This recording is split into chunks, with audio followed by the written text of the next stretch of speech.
Yes, indeed, people. It's your boy from the borough, D-Rymez, representing Westside TV today. And in the building, we've got man like BJ, the Chicago kid. What's up, baby? My brother, how are you? It's good? Yeah. So before we started rolling, you mentioned that had a good flight. Yeah. Ready in London. How many times have you been to London, bro? Oh, man, I stopped counting a long time ago. Yeah? Yeah. I've been there quite a few times. Musical inspirations, bro. Coming up in the game, growing up. What made you? Because I know you were very involved in gospel as well, gospel music. Who were your musical inspirations before you became BJ, the Chicago kid, bro? Everybody from like the Winans, the Clark sisters, to Jay-Z, to Scarface, to Joe, to Jodeci, to Jagged Edge, to you know the list goes on and on. Yeah. For sure. Now coming up in Chicago, did you feel like there was any obstacles or anything that was like from your area that was in the way of you sort of pursuing your career at all?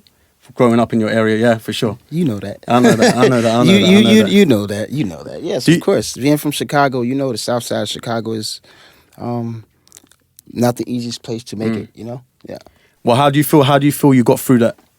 Do you think music saved you personally? Yeah, absolutely. Music is amazing, music is it's a savior. I mean, now it's even a known secret for. It's not a secret anymore, but it's definitely a known thing for music to be that thing for people to have as another option of getting out of the situations, the hood. People love storytelling. You know, that's pretty much what music is in a sense. Yeah. Do you think artists like yourself? Do you think there's any sort of musical influence that can sort of calm down the situation in Chicago personally? Do you think it will ever infiltrate the hood areas to make the youngers sort of calm down, or do you think it's just a personal issue throughout? I mean, it's a number of things, from stupidity to people feeling like they have strong reason for doing what they do. You know, the streets have different laws and different rules than America or just the world, should I say? For sure. So some wouldn't understand those rules. That's why a lot of people don't play that game. You know what I'm saying? Some of them can't abide to what happens if. And that's always a part of the street game. For sure. It's always an option for something to or not to happen. Now, obviously, we saw the unfortunate situation Nipsey Hussle this year, going back to his area, sort of giving back.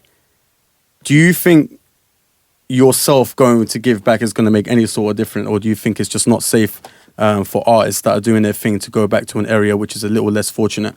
Do you think giving back is sort of helpful nowadays? Yeah, but I think Martin Luther King was giving back and he got killed. For sure. For sure. I mean, so Nipsey ain't the first, but it's a very awkward type of thing. Yeah, for sure. Yeah. Now, working with TDE, obviously, I personally first heard of you on Studio, bro. I love that track. Thank you, brother. Your vocals, cuz, amazing when that came out. Do you feel like that was one for your name to go out there at first? I felt like it was definitely a very good tool to get more people to understand who BJ the Chicago kid is. Definitely, most definitely. Shout out to SchoolBoy. Shout out to SchoolBoy, yeah, man. Mr. Brother. What was that experience like in the studio? Awesome. Actually, we've been in the studio quite a few times before that particular song, so we pretty much just at that point we just begin to do what we naturally do when we come in the room. He had the verses done for the song already. He didn't have a hook idea. He just said he wanted it to say studio. Yeah, he didn't know how. Wavy. So he was talking about a chick at first. Yeah. He knew he wanted the song to be called Studio, but he didn't know what he wanted to say, how to get around it, and he let me have the room for about 15, 20 minutes, and we came up with that. Yep. But you know what? As an artist myself that's been doing music as well, when that hook comes in, cuz when you get that one hook, bro, thank you, bro. It's beautiful, man. You absolutely smashed it with that, man. Thank you. Working with Warren G and Kanye, bro, how was that? Warren G being a legend, Kanye, of course, from the same side as you. How was that experience, man? Crazy. Warren G was probably just one or two songs, very fast thing, very blur. But everything else has been really amazing. I feel like everything is a learning process. Everything is a stepping stone in knowledge and in action for what we do. For sure. especially things that fit what we should be a part of, mostly. Not just any and everything, of course. For sure. But it's always been an amazing thing to work with other amazing artists and producers, but also be able to learn from them as well and bring that same knowledge back to my shit.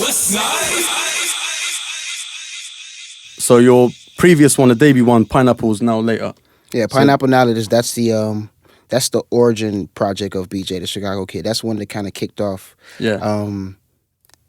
I would say that's the first full project I decided to really not, do the mixtape thing and just like really give it a full shot by myself, before a label, before, major help. I just felt like it was only right. I owe that to myself and to the fans to let them know that I took it that serious. And with that album there, landed you on Motown. Absolutely, yes, sir. How do you feel being on Motown, bro, with legends like Stevie Wonder, stuff like that? That's incredible, man. The torch is passed on, man. The fire continues to burn. Yeah. Yep. Growing up as an artist, were you listening to them sort of artists on Motown as well? Was it great to be a part of that? My dad was a huge soul head, so he would play me and break everything down for me too, so I would know who did what and how they did it and where they come from and who's their brother or their cousin, and so my dad was really a huge instrumentation in my understanding of soul music and the artists and how they stand and just how things go, how the clock ticked and talked on the soul music side. Wavy, that's wavy. Yeah.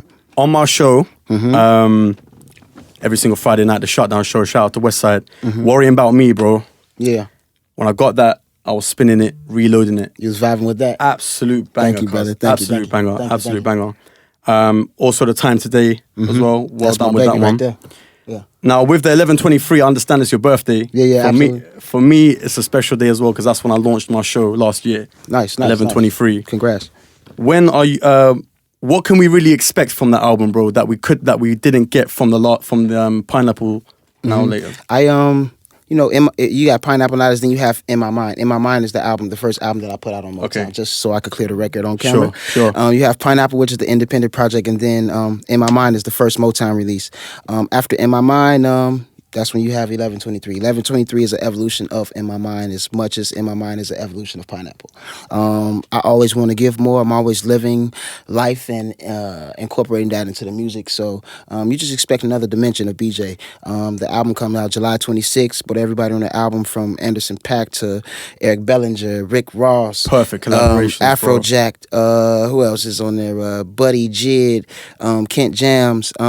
See, the names you're mentioning now. It's a lot of fun on there. Super relevant, bro. Thank you, brother. Super relevant. Anderson .Paak, Buddy with that. I can't wait to listen to that, bro. Yeah, we're in the lights of good company, man. But most of all, everybody that is on this album are people that we actually rock with and we appreciate. We're fans of. So it's no forced marriages or anything. It's just really authentic vibes, man. That's what it's about. And especially in the music industry, bro, you got people that make songs with each other and then end up dissing each other. Yeah. And that's disheartening, man. Especially when you got a single out. That's the amazing part about R&B. R&B really, there's no room for that here. Yeah. So we really just we strictly about the music, having fun, good laughs, good jokes, good times, go to sleep, eat, do it again tomorrow. Bro, I wish you the best of luck with that album, bro. Thank you, brother. Thank you. Yeah, and I'm taking the release is going to be for that date as well? July 26th. July 26th. Okay, perfect. July 26th. Perfect. BJ Chicago Kid, Westside TV, your boy from the borough, D-Rymez, my brother. Appreciate you. Until the next time, man. Appreciate that. Thank you. Yes, sir. Let's get it. Hang loose, baby. Westside.